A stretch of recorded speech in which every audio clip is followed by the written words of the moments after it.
पंतप्रधान नरेंद्र मोदी यांनी जनतेला एक आवाहन केलेलं आहे की आपण पेट्रोल डिझेल आहे त्याचा वापर कमी करावा, शक्यतो वर्क फ्रॉम होम करावा, अशा पद्धतीची विनंती आहे, आवाहन आहे ते पंतप्रधान नरेंद्र मोदी यांनी केलेलं आहे। आणि या संदर्भात आपण कोल्हापुरातील नागरिकांशी जाणून घेणार आहोत, त्यांची काय नेमकी म्हणणं आहे याच्यावरती ते देखील आपण जाणून घेणार आहोत।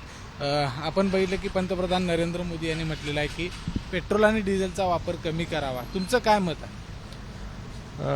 ज्यांना डेली वर्किंग आहे, सर्व्हिसला जे जॉबला आहे त्यांना जायला लागणार। डेली ज्यांचं रुटीन आहे, सेल्स अँड सर्व्हिसमध्ये काम करताना डेली वापरायचं लागणारच, बाईक वगैरे लागणारच आहे त्यांना। काय वर्क ज्यांचे IT वगैरे असते त्यांच्यासाठी घरचं चालेल, कारण डेली वर्किंग आहे त्यांना चालायला लागणारच। दररोज तुमचा वापर किती होत असतो? डेली माझं 60 किलोमीटरच्या आसपास होते ॲव्हरेज, म्हणजे डेली आठवड्याला एक 600-700चं पेट्रोल लागतं। त्याच्यावरती काय कमी होऊ शकत नाही किंवा त्याला पर्याय वेगळा? हां, ज्यांना करता येईल IT वगैरे ज्यांचे जॉब्स आहेत त्यांना चालेल, कारण ज्यांना डेली सर्व्हिस आहे 24 सर्व्हिस सेल्समध्ये त्यांना जावंच लागेल पर्याय। आपल्यासोबत आणखी कोण आहे नागरिक आहेत? मला सांगा, नागरिकांना आता पेट्रोल आणि डिझेलचा वापर कमी करा अशा पद्धतीचं आवाहन केलेलं आहे मोदींनी, काय तुमची पहिली प्रतिक्रिया?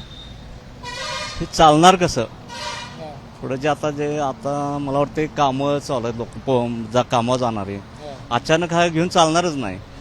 टप्प्याटप्प्यानं थोडंफार बाबा हाय, आता आज 200 रुपये टाकतो पेट्रोल, 150 टाका, असं जर कंपाऊंड केलं तर पुढे लोक त्याला हे करतील, सपोर्ट करतील।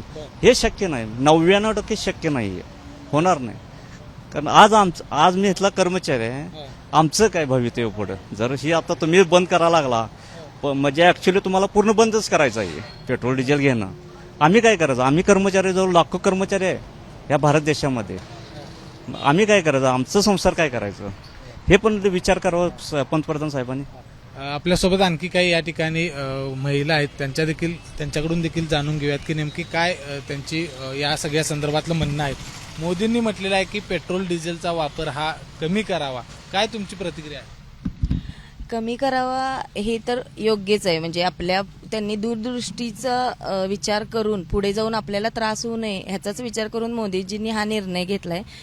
आणि तो योग्य जरी असला तरी ह्याच्यात म्हणजे जी मजूर वगैरे लोक आहेत, म्हणजे ज्यांना टू व्हीलरवरून जाणं गरजेचंच आहे, त्या लोकांचं कसं होणार आहे की त्यांना कुठेतरी थोडं प्रॉब्लेम येणार आहे। पण त्याच्यासाठी आपण पण जिथं आपण पायी जाऊ शकतो तिथं पायी जायचं, आणि जिथे खरंच शक्य तितकं टाळणं गरजेचं आहे, त्याचा आपल्यासाठीच उपयोग आहे।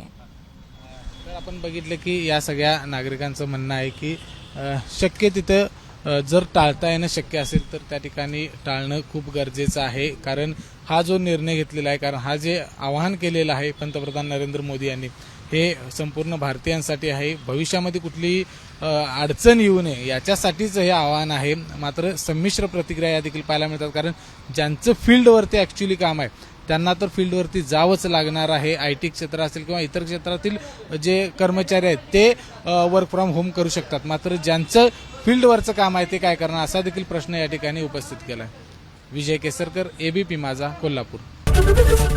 ABP माझा, उघडा डोळे बघा नीट।